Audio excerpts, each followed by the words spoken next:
Hai, Assalamualaikum warahmatullahi wabarakatuh. Berjumpa lagi dengan saya Indah Tri Utari di Utrina Channel. Dalam video kali ini, saya akan membawakan konten mengenai cara budidaya tanaman malapari. Sangat menarik bukan subjek kita pada kali ini? Nah, langsung saja kita simak video berikut ini. Sebelum kita masuk ke dalam cara budidaya malapari, ada baiknya kita berkenalan terlebih dahulu untuk mengetahui lebih lanjut tentang apa objek yang kita bahas kali ini. Nah, langsung saja kita bahas, apa itu malapari? Nah, jadi malapari merupakan suatu tanaman yang identik dengan pantai. Nah, tanaman ini adalah tanaman yang biasa hidup secara berkoloni atau bergerombolan. Nah, mengapa tanaman ini hidup di pantai? Karena tanaman ini merupakan tanaman yang tahan terhadap daerah berair asin atau alkalitas. Berdasarkan klasifikasi ilmiahnya, malapari atau yang nama latinnya adalah Pongamia pinnata merupakan suatu spesies yang berasal dari famili Fabaceae atau famili jenis ini merupakan sejenis keluarga tumbuhan berbunga. Yang sama-sama harus kita ketahui bahwasanya malapari ini berbunga sepanjang tahun. Malapari memiliki ciri morfologi yang sangat khas sehingga dapat membedakannya dengan tanaman lainnya. Nah, tanaman malapari ini memiliki beberapa ciri khas, yaitu yang pertama, memiliki kulit batang berwarna abu-abu dengan diameter maksimal seluas 80 cm. Yang kedua, memiliki daun yang berwarna hijau dan memiliki tata daun majemuk saling berhadapan. Yang ketiga, memiliki bunga dengan tata bunga yaitu berada di ketiak daun dalam bentuk tandan semu. Selanjutnya, memiliki buah yang ketika muda berwarna hijau dan ketika sudah benar-benar masak berwarna kecoklatan. Buahnya berbentuk polongan dan dalam satu polongan berisi 1-2 biji. Daging dari kulit buah ini cukup tebal. Kemudian mereka memiliki kekhasan tertentu di mana kulit buah yang sudah tua kemudian nanti bisa membuka sendiri ketika memang sudah benar-benar tua. Namun ada beberapa juga buah yang tidak bisa membuka sendirinya yang harus diperlakukan dengan suatu panas sehingga dapat membuka polongannya sendiri. Mengapa kita sangat menarik ketika membahas malapari? Karena seperti yang kita ketahui bahwasanya malapari merupakan pohon yang dijuluki sebagai pohon 1001 manfaat. Kira-kira manfaat dari segi apa saja? Nah, dalam hal ini saya mengelompokkan manfaatnya menjadi 3 kelompok, yaitu yang pertama manfaat dari segi ekologi, yang kedua manfaat dari segi ekonomi, dan yang terakhir manfaat untuk segi sosial. Yang pertama, manfaat dari segi ekologi, yaitu yang pertama tanaman ini ditanam adalah sebagai tanaman peneduh tepi jalan. Selanjutnya, selain peneduh, tanaman ini juga digunakan sebagai kanal irigasi atau daerah resapan air pada aliran air. Selanjutnya, tanaman ini juga dapat dijadikan sebagai penghias taman. Kemudian memiliki fungsi lain yaitu sebagai penghalang angin dan penyubur tanah. Yang kedua dan yang sangat terkenal adalah tanaman ini memiliki daging dari buahnya yang dapat mengeluarkan minyak. Minyak ini adalah minyak yang sangat bermanfaat dan bernilai ekonomi yang tinggi karena dapat dijadikan sebagai bahan baku utama biodiesel yang dapat menggantikan fungsi bahan bakar yang selama ini kita tambang dan tidak dapat diperbaharui. Nah, selanjutnya yaitu yang ketiga dari segi manfaat segi ekologi, yaitu tanaman ini merupakan tanaman yang sangat-sangat diperlukan atau erat hubungannya dengan masyarakat. Di antaranya yaitu tanaman ini dapat menjadi obat mujarab bagi para nelayan yang sedang memancing atau menangkap ikan di sekitar sungai atau pantai yang tidak sengaja tersengat oleh hewan berpatil seperti halnya sembilang, lele, dan lain sebagainya. Cukup dengan menumbuk tanaman ini lalu menempelkannya kepada luka, maka luka tersebut akan berangsur membaik. Sehingga tanaman ini dijuluki sebagai penawar racun dari patilan ikan sembilang. Selanjutnya, kulit dari batang pohon ini dapat direbus dan dipadukan dengan ramuan lainnya, dapat digunakan sebagai pengobat atau penyembuh dari penyakit beri-beri. Selanjutnya, kulit dari malapari ini dapat dijadikan sebagai serbuk atau salep yang dapat digunakan untuk menyembuhkan penyakit kulit seperti kudis. Selain itu juga tanaman malapari ini oleh nelayan atau masyarakat sekitar sungai atau pantai biasanya mengolah bijinya yang beracun ini sebagai racun ikan, atau saat kita ingin melakukan racun ikan atau menangkap ikan secara massal, kita dapat menjadikan bijinya sebagai racun ikan tersebut. Selain dari segi manfaat tersebut, ada juga manfaat lain dalam segi konstruksi, di mana kayu malapari merupakan kayu yang memiliki kekuatan yang cukup kuat yang dapat digunakan sebagai gagang dari cangkul, parang, pisau, dan lain sebagainya. Selain itu, memiliki kandungan kalori yang cukup besar, yaitu 4.600 kcal, yang dapat dijadikan sebagai kayu bakar bersuhu tinggi sehingga dapat digunakan untuk memasak secara efektivitas. Nah, itu tadi adalah beberapa manfaat dari pohon malapari dari segi ekonomi, ekologi, dan sosial tentunya, sehingga malapari ini merupakan suatu tanaman yang akan saya bahas dengan sangat semangat sehingga dapat memberikan suatu gambaran bagaimana cara budidayanya sehingga dapat memberikan manfaat yang besar kepada para penanamnya. Saksikan video berikut ini. Nah, yang dapat kita lihat dalam slide tersebut merupakan peta konsep dari cara budidaya tanaman malapari. Diawali dengan yang pertama, yaitu persiapan lahan atau penentuan lokasi tanam sesuai dengan syarat tumbuh dari tanaman malapari. Yang kedua ada persiapan lahan, yang ketiga ada pembibitan dari tanaman malapari, yang keempat ada penanaman, yang kelima pemeliharaan, dan selanjutnya yang terakhir yang tentunya kita nanti-nanti yaitu pemanenan. Nah, tidak usah berlama-lama lagi, marilah kita bahas dengan lebih mendalam mengenai peta konsep yang telah saya bacakan tadi. Dimulai yang pertama yaitu penentuan lokasi tanam berdasarkan dengan syarat tumbuh dari tanaman tersebut. Sebelumnya, tanaman malapari ini merupakan suatu tanaman yang memiliki persebaran tumbuh yang sekarang ada yaitu di Sumatera bagian timur, yaitu tepatnya kalau di Provinsi Jambi ini berada di Taman Nasional Berba. Pohon malapari ini dapat tumbuh pada ketinggian 0 sampai 1.200 meter dari permukaan laut. Selanjutnya, tanaman ini dapat tumbuh dengan baik pada kondisi tanah liat berpasir maupun tanah bergumpal-gumpal yang asin. Berdasarkan syarat tumbuh dari pohon malapari yang telah kita ketahui, dapat kita simpulkan bahwasanya tanaman malapari ini paling cocok ditanam pada daerah pesisir pantai.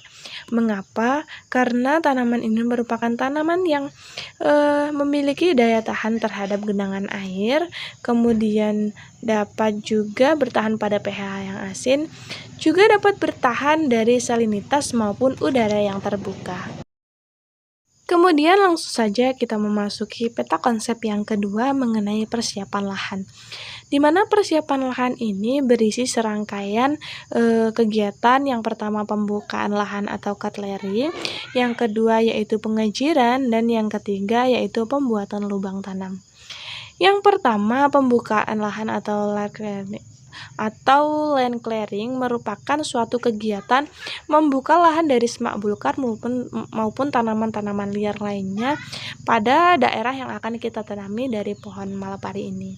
Selanjutnya pengajiran, yaitu kegiatan menancapkan suatu patok atau tiang kecil, bisa berasal dari ranting maupun bambu, yang digunakan untuk menentukan titik di mana kita akan menanam, kemudian dapat untuk menentukan jarak tanaman antara pohon satu dan pohon lainnya, di mana jarak tanam yang kita gunakan pada proses penanaman malapari ini yaitu 2x2 meter sampai dengan 5x5 meter.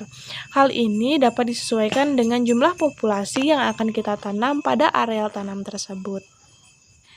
Dan yang terakhir yaitu pembuatan lubang tanam, di mana lubang tanam yang kita pakai dalam penanaman malapari ini yaitu sekitar 30x30x30 cm, dan kemudian kita pisahkan tanah bagian atas atau topsoil dan tanah bagian bawah, di mana tanah bagian atas kita campurkan dengan pupuk pada saat penanaman, lalu kita masukkan terlebih dahulu. Lanjut pada pembahasan yang ketiga yaitu tentang pembibitan, di mana dalam proses memperoleh bibit ada 3 cara yang dapat kita lakukan untuk memperoleh bibitnya, yaitu yang pertama segi generatif, yang kedua vegetatif, dan ketiga tanam secara langsung. Yang pertama generatif, yaitu dengan cara mendapatkan dari biji. Yang kedua vegetatif dengan cara stek, dan tanam langsung adalah kita memotong ranting dari malapari lalu kita tancapkan secara langsung. Langsung saja kita bahas step by stepnya. Yang pertama tentang cara generatif, yaitu yang pertama kita memilih buah yang benar-benar masak, dapat kita ambil dengan cara digoyang-goyang atau dirontokkan. Namun beberapa buah juga dapat jatuh secara sendirinya ketika dia benar-benar masak. Nah, selanjutnya kita memilih buah ini juga harus melihat buahnya dengan kualitas yang tinggi. Selanjutnya biji tersebut kita kupas atau ketika belum terlalu kering kita jemur terdahulu. Selanjutnya kita buka, kita ambil bijinya. Kemudian setelah kita ambil bijinya harus langsung kita tabur. Hal ini berguna agar menambah atau meningkatkan persentase perkecambahan yang tinggi ketika kita menabur. Akan berbeda ketika kita tidak langsung tabur, maka persentase perkecambahannya akan lebih menurun. Cara menaburnya adalah tidak ditabur dengan jumlah yang banyak. Ketika kita menggunakan media tanam berupa polybag, kita dapat memasukkan dalam satu polybag hanya ada 1 biji dari malapari saja. Selanjutnya, 1 biji ini kita lakukan penyiraman 2 kali sehari sampai muncul tunas atau kecambah dari malapari tersebut. Nah, lalu perlakuan apa yang harus kita terapkan ketika kita telah berhasil menaburkan bijinya? Yaitu yang dapat kita lakukan adalah kita harus memberikan naungan sebanyak 50-70% pada bibit malapari tersebut. Kemudian kita naungi selama 3 bulan sampai mencapai ukuran bibit yang sesuai, yaitu sekitar 50 cm atau lebih. Selanjutnya kita masuk kepada cara pengadaan bibit kedua, yaitu dengan cara vegetatif dengan cara stek. Nah, adapun cara steknya yaitu yang pertama kita pilih atau kita seleksi, kita lihat dari pohon induk yang ingin kita stek adalah pohon induk yang terlihat baik, sehat, dan bugar. Nah, pohon ini dapat kita lihat dari bentuk pohonnya, apakah berlumut atau tidak, batangnya, kemudian daunnya sehat, hijau atau tidak. Nah, dengan kita seleksi itu, maka kita dapat mendapatkan keturunan atau hasil yang baik pula. Selanjutnya, ketika kita sudah menyeleksi induknya, kemudian kita ambil ranting yang berasal dari ranting berdiameter 1 sampai 1,5 cm maupun berasal dari terubusan dari pohon malapari. Selanjutnya, ketika kita sudah melakukan stek, kita diamkan stek tersebut lalu kita siram 2 kali sehari, pagi dan sore, sampai stek tersebut memiliki akar dan juga cabang akar yang banyak, dan ketika tumbuhnya sudah mencapai 10-15 cm, maka stek tersebut sudah siap untuk kita tanam. Selain 2 cara perbanyakan tersebut, masih ada salah satu cara perbanyakan lain, yaitu dengan cara memotong atau memangkas bagian ranting ataupun dahan dari pohon malapari secara langsung, kemudian tanpa jeda langsung saja kita tancapkan ke tanah di mana kita akan menanam dari pohon tersebut. Hal ini justru paling sering dilakukan masyarakat sekitar pantai dikarenakan caranya yang mudah dan simpel. Kemudian, tanaman malapari ini juga dikenal sebagai tanaman yang cepat tumbuh dan dapat menyesuaikan kondisi tempat tumbuhnya, sehingga ketika kita hanya melakukan kegiatan tersebut, maka akan cepat sekali tumbuhnya dan presentasi hidupnya juga lumayan tinggi di atas 50%. Nah, langsung saja kita masuk ke pokok bahasan selanjutnya mengenai cara penanaman dari pohon malapari ini. Nah, cara penanamannya dimulai dari seleksi bibit.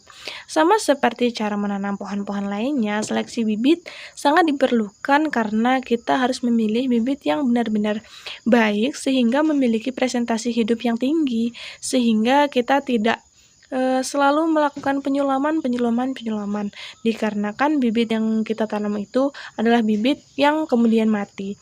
Jadi, kita menyeleksi bibit, yaitu bibit yang berkualitas baik, sehat, dan minimal memiliki 4 daun yang sehat dengan tinggi minimal dari bibit tersebut adalah 50 cm dan boleh lebih.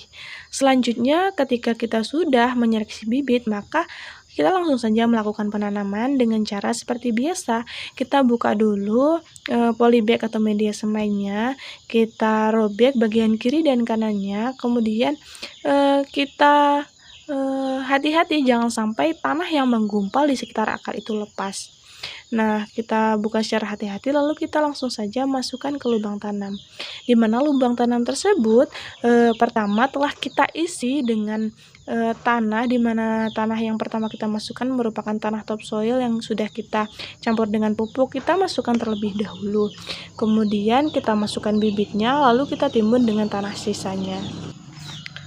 Untuk segi dari penanaman itu sendiri, batasnya adalah sampai ke leher akar, di mana tidak boleh terlalu tenggelam dan tidak boleh terlalu nimbul ke atas, karena jikalau tenggelam maka pertumbuhannya akan lambat dan ketika terlalu ke atas maka akan cepat roboh ketika terkena guncangan angin. Selanjutnya, bagaimana kita menentukan musim yang paling tepat untuk melaksanakan penanaman? Jadi musim yang paling tepat itu adalah awal musim hujan maupun pada sepanjang musim hujan. Hal ini ditujukan agar jumlah air sebagai pasokan airnya akan tersedia dengan baik sehingga tidak akan kekeringan lalu mati. Nah, cukup simpel bukan cara penanaman dari pohon malapari itu? Lalu bagaimana tahap pemeliharaannya? Tahap pemeliharaannya cukup mudah, bahkan lebih mudah dari beberapa tanaman lainnya.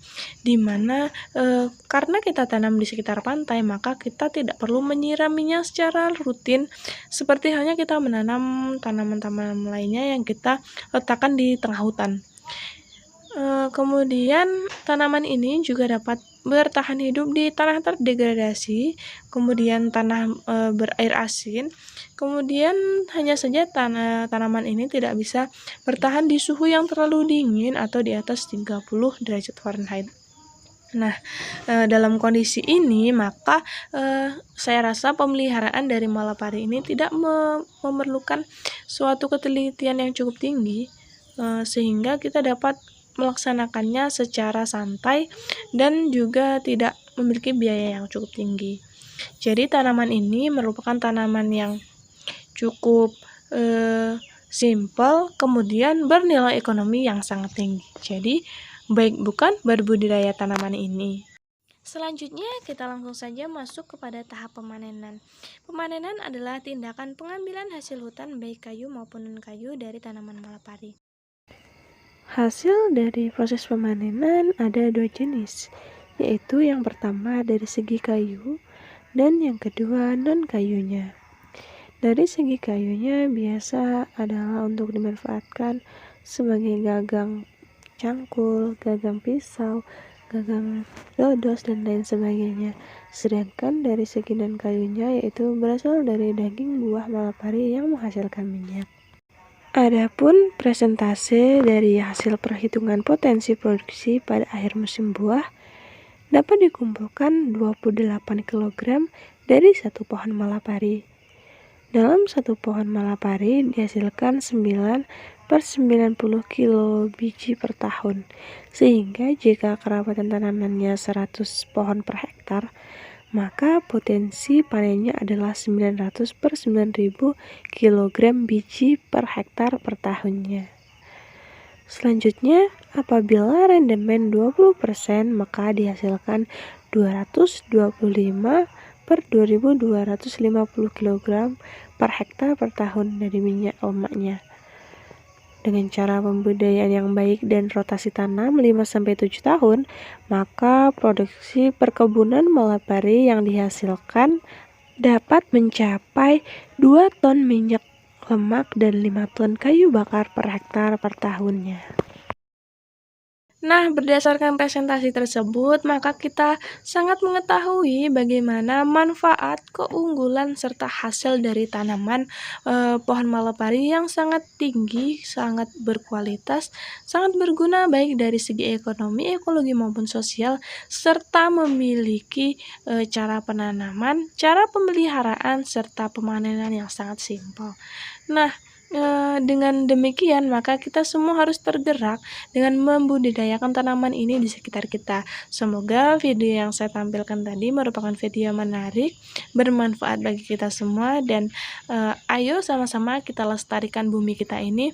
Carilah suatu tanaman yang bisa menjaga bumi sekaligus bisa menjaga kantong kita dan menjaga jiwa sosial kita. Saya Indah Tri Utari, sampai jumpa di video selanjutnya. Dadah!